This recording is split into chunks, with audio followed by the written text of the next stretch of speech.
My channel time history.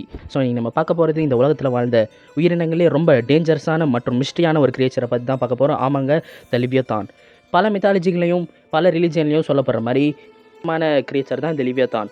Especially creek மித்தாலஜியில் எப்படி world சர்பெண்ட்டை சொல்கிறாங்களோ அதே மாதிரி கிறிஸ்டியன் மித்தாலஜியில் சொல்லப்படுற இந்த கிரியேச்சர் தான் லிவியத்தான்.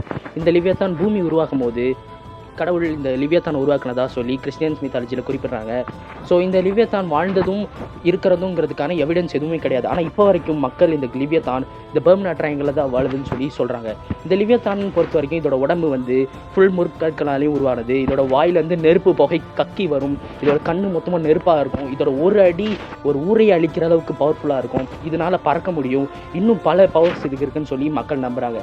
இதனால் ஒரு ஊரையே அழிக்க முடியும். இந்த உலகம் அழியும் போது இந்த லிவியத்தானும் உயிர் பெற்று வரும் அப்படின்னு சொல்கிறாங்க. ஆனால் இதோட இன்னொரு தேரி என்ன சொல்கிறாங்கன்னா, இது கெட்டவங்க மட்டும் அழிக்காது, இந்த மக்களுக்கே துன்பத்தை தரும் அப்படின்னு சொல்கிறாங்க. கடைசி நேரத்தில் கடவுள் தான் இந்த லிவியத்தான் அழிப்பாருன்னு சொல்லி அந்த மக்கள் நம்புகிறாங்க. ஸோ இதுக்கான எவிடன்ஸும் இது இருக்குன்ற எவிடன்ஸும் இப்போ வரைக்கும் கிடைக்கல. பட் ஆனால் இந்த லிவியா பெர்முடா ட்ரையாங்கிளில் இருக்குதுன்னு சொல்கிறாங்க. பட் ஆனால் இதுக்கான பல எவிடன்ஸும் எதுவுமே கிடைக்கல. ஏன்னா ஆழ்கடலில் இருக்கிற டூம்ஸ்டே ஃபிஷ் ரொம்ப வருஷம் கழித்து மறுபடியும் வெளியே தோண்டிருக்கு. ஏன்னா 2012 ஜப்பானில் இந்த டூம்ஸ்டே ஃபிஷ்ஷை மறுபடியும் வெளியே கண்டுபிடிச்சாங்க. அப்போ கண்டுபிடிச்சப்ப உடனே ஜப்பானில் ஏகப்பட்ட பேரழிவுகளும் ஏகப்பட்ட சேதங்களும் ஏகப்பட்ட பிரச்சனைகளும் ஜப்பான் அந்த வருஷம் ஃபுல்லாக ஃபேஸ் பண்ணியிருக்கு.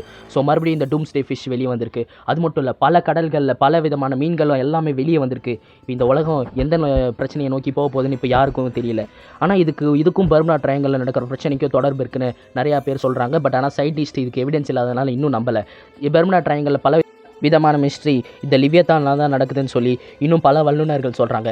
பட் ஆனால் இந்த லிவியத்தான் இருக்குதா இல்லையான்ற பர்ஃபெக்டான எவிடன்ஸ் நமக்கு எதுவுமே கிடைக்கல.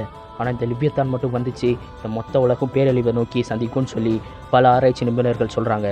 ஸோ நீங்கள் என்ன சொல்கிறீங்க? இந்த லிவியத்தான் இருக்குன்றீங்களா இல்லைன்றீங்களா? மறக்காம கமெண்ட்டில் சொல்லுங்கள். பிடிஎஸ் பிடிக்கணும் பர்பிள் ஹார்ட்டை கமெண்ட் பண்ணுங்கள். பிளாக் பிங்க் பிடிக்கணும் பிளாக் ஹார்ட்டை கமெண்ட் பண்ணுங்கள். நம்ம சேனலுக்கு எந்த மாதிரி கண்டென்ட் போகலான்னு உங்களுக்கு பிடிச்ச சாய்ஸை மறக்காம கமெண்ட்டில் சொல்லிடுங்க.